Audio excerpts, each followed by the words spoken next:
Hello friends, welcome to your own channel let's study with Richa. आज हम discuss करेंगे learning का ही next topic, that is learning as a process and as an outcome. और जैसे आपको पता है कि सेशन आपका बाइलिंगुअल रहता है, कंटेंट आपको सारा इंग्लिश में मिल जाएगा और एक्सप्लेनेशन जो होगी वो बाइलिंगुअल रहेगी। सब्सक्राइब नहीं किया हो तो ज़रूर करके जाना और नोटिफिकेशन बेल को प्रेस कर देना और लाइक शेयर ज़रूर करते रहना। आपके कमेंट्स बहुत मोटिवेट करते हैं।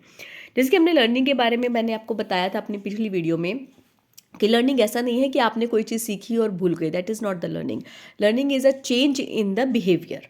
ओके, अब लर्निंग से आपके बिहेवियर में चेंज होता है। दैट मीन्स वो कोई एकदम तो होता नहीं है, बिकॉज कोई भी चीज़ है, अगर वो इन्वायरमेंटल चेंज भी अगर आप देखते हो तो उसको भी कुछ टाइम लगता है, मे बी 3-4 डेज, बट वो चेंज आने में टाइम लगता है। तो ये एक प्रोसेस होता है। ठीक है, कोई भी चेंज, चाहे वो इन्वायरमेंटल चेंज हो, चाहे वो फिजिकल चेंज हो, चाहे वो आपके बिहेवियर में चेंज हो, जब आप सोचते हो कि आप चेंज करोगे तो it will take time, right. So learning क्या है, एक प्रोसेस है और एक एज अ, हम आज डिस्कस कर रहे हैं learning as a process and as a outcome. तो लर्निंग एक प्रोसेस भी है और एक आउटकम की तरह भी होती है। ठीक है, प्रोसेस जो होता है, प्रोसेस में क्या होगा कि आप कुछ चीज़ों को सीखते हो। ठीक है, फिर अब आपने कुछ उससे इन्फॉर्मेशन पहले भी सीखी होगी उसी टॉपिक के रिगार्डिंग। ठीक है, जैसे कि बच्चे के अगर हम सोचें कि बच्चा चलना सीखता है तो उससे पहले वो दौड़ बैठना भी तो सीखता है ना। तो बैठने से उसने खड़ा होना सीखा, खड़े होने से उसने चलना सीखा, राइट। तो जो कोई भी इंफॉर्मेशन जब आपको नहीं सिखाई जाती है लर्निंग के लिए, तो आप उस इंफॉर्मेशन को अपनी पिछली उससे कोई भी रिलेटेड इंफॉर्मेशन से कोऑर्डिनेट से आप लिंक बनाते हो। ठीक है, लिंक बनाने के बाद में उसमें कुछ चेंजेस करके या तो आप पुरानी इन्फॉर्मेशन को नया तरीके से चेंज कर लेते हो या उसी में ऐड करके आप नई एक इन्फॉर्मेशन बना लेते हो। ठीक है, जैसे मैंने बच्चे की एग्जांपल इसलिए दी थी क्योंकि उससे आपका कंसेप्ट बहुत अच्छे से क्लियर हो जाएगा कि प्रोसेस किस तरह से है कि बच्चे ने पहले दौड़ना सीखने से पहले उसने खड़ा होना सीखा, खड़े होने से पहले चलना सीखा, चलने के बाद उसने दौड़ना सीखा। मतलब दौड़ना एक अलग चीज़ हो गई और चलना भी एक चीज़ है जो कि उसी का मॉडिफिकेशन फॉर्म है, राइट। तो लर्निंग भी एक ऐसा ही प्रोसेस है जिसमें आप न्यू अंडरस्टैंडिंग बनाते हो, नॉलेज को अपने गेन करते हो और उसको बढ़ाते हो। ठीक है, so learning is a process of acquiring new understanding, knowledge, behaviors, skills, values, attitude and preferences। देखिए यहाँ पे अगर आप प्रोसेस और आउटकम का मेन डिफरेंस समझ जाओगे ना तो अकॉर्डिंग टू द मार्क्स आप अपने आप लेंथ भी बना सकते हो। ठीक है, और आउटकम क्या होती है कि आपने कुछ आपके अंदर जो चेंज आ चुका है। ठीक है, प्रोसेस क्या है कि आप चीज़ सीखने के लिए किस किस स्टेप से निकलते हो कि आपने इन्फॉर्मेशन ली, चेंज किया, न्यू इन्फॉर्मेशन बनाई, साथ में पुरानी इन्फॉर्मेशन में एडिशन किया। ठीक है, that is a process, it will take some steps. Outcome क्या है कि आपको क्या आना चाहिए था और आपने उसको अटेन करने के लिए क्या क्या स्टेप लिए और आपने क्या सीखा। जो आपने डिसाइड किया था क्या आपने उतना कंप्लीट कर लिया, that is an outcome. Okay, so learning outcome are user friendly statements that tell students what they will be able to do at the end of a period of time। कुछ period of time के बाद में आप कितना सीख चुके हो या आपको कितना टाइम उसको करने के लिए लगेगा। They are measurable and quite often observable. आप ऑब्जर्व करते हो ना किसी भी पर्सन में कोई चेंज आता है तो। So we can say that learning outcome is what, why and how. Now learning process will take this 4 steps. कईयों में 5 स्टेप भी बता देते हैं, किसी में 6 भी बता देते हैं, बट कॉन्सेप्ट चीज़ को समझिए कि लर्निंग प्रोसेस क्या होगा कि आपने कोई इन्फॉर्मेशन को आपको कोई इन्फॉर्मेशन बताई गई। ठीक है, आपने उस इन्फॉर्मेशन को सुना, उसको रिलेट किया अपनी पिछली इन्फॉर्मेशन से, दैट इज परसीविंग कि आप इन्फॉर्मेशन को ले रहे हो, फिर बाद में आप उससे पुरानी इन्फॉर्मेशन साथ रिलेट करते हो, नहीं कहीं भी रिटेन हो पाती है तो आप उसको एक नई इन्फॉर्मेशन में ऐड कर लेते हो। ओके, देन आफ्टर डिसाइडिंग आपके दिमाग में डिसीजन चलता है। तो how do we put the information into response कि आप उसको रिस्पॉन्स कैसे दोगे, मतलब आप उसको पुरानी इन्फॉर्मेशन में एडिशन करके आप उसको याद रखोगे या फिर एक नई इन्फॉर्मेशन बना के एक और अपनी नॉलेज बढ़ाओगे। ठीक है, then after acting, that is output, move और movement, and then after is feedback कि आप अपनी फीडबैक देखते हो कि आपको क्या आपको वो इन्फॉर्मेशन यूज़फुल थी या आपने जो इन्फॉर्मेशन सीखी है वो आपके पुरानी इन्फॉर्मेशन से रिलेट होती है या नहीं होती है, आपको उसके समझने के लिए कोच की ज़रूरत है या नहीं है, आपको फर्दर प्रैक्टिस करनी है या नहीं करनी है। ठीक है, और फिर बाद में ये कॉन्सेप्ट जो भी फीडबैक यहाँ से आती है उसके अकॉर्डिंगली आप अगेन इन्फॉर्मेशन को परसीव करते हो। ठीक है, तो ये एक लर्निंग प्रोसेस चलता है। ठीक है, और इन द एंड आप एक कंप्लीट नॉलेज को गेन कर लेते हो, ठीक है। So this is the learning as a process. Now, learning as an outcome. A learning outcome is a clear statement of what a learner is expected to do. Because हमने एक objective set किया है ना कि हमने ये चीज़ बच्चे को सिखानी है, तो वो उसके आउटकम में आनी चाहिए. अगर नहीं आई है तो हमारे कहीं ना कहीं पे कमी रह गई है या बच्चे को कहीं पे कन्फ्यूजन थी, right. So know about and or value at the completion of a unit of study and how well they should be expected to achieve those outcomes.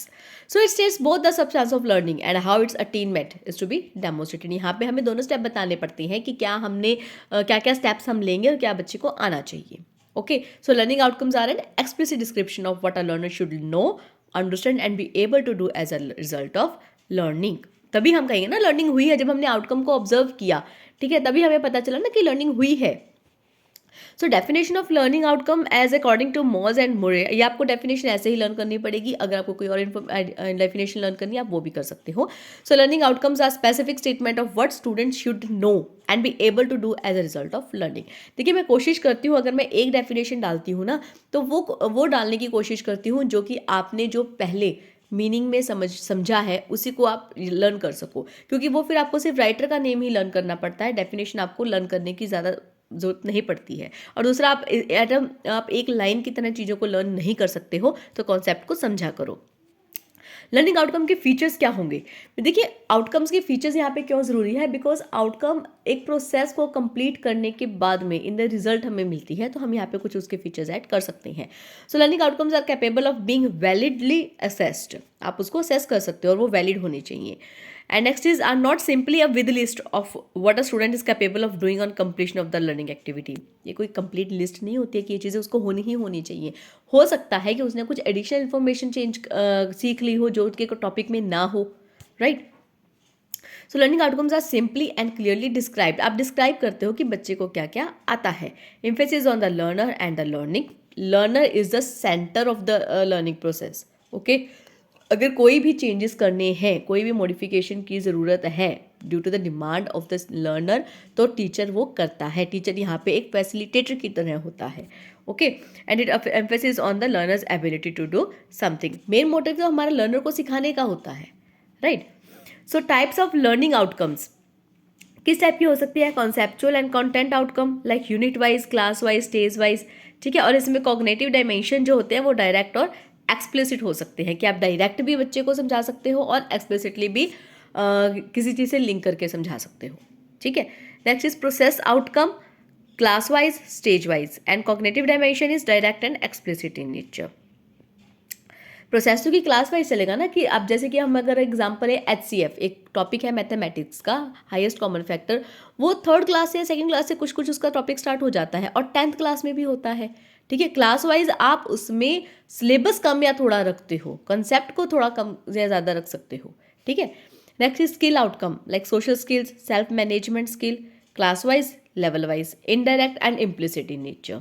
Okay, next is skill outcome that is in emotional skills, level wise, that is direct and implicit in nature. कि emotionally बच्चे की skills कितनी strong होनी चाहिए, कि उसको किस time पे क्या रिएक्शन देना चाहिए, अपने टेम्पर को किस तरह से उसको कंट्रोल करना चाहिए, अगर उसको किसी की बात अच्छी नहीं लग रही है तो उसको किस तरह से रोकना चाहिए अपनी बात कंप्लीट करने के लिए, ठीक है, अपने इमोशंस पे कंट्रोल करना.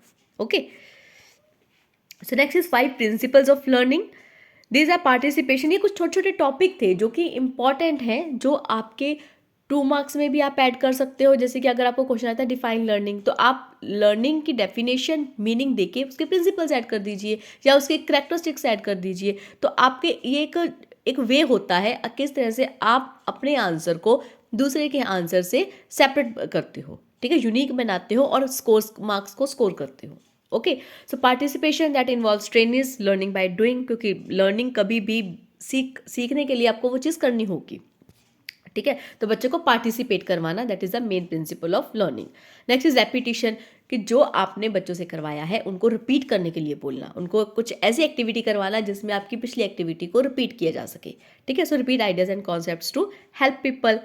Relevance, learn better when material is meaningful and related, ठीक है, आप उसको रिलेट करते हो.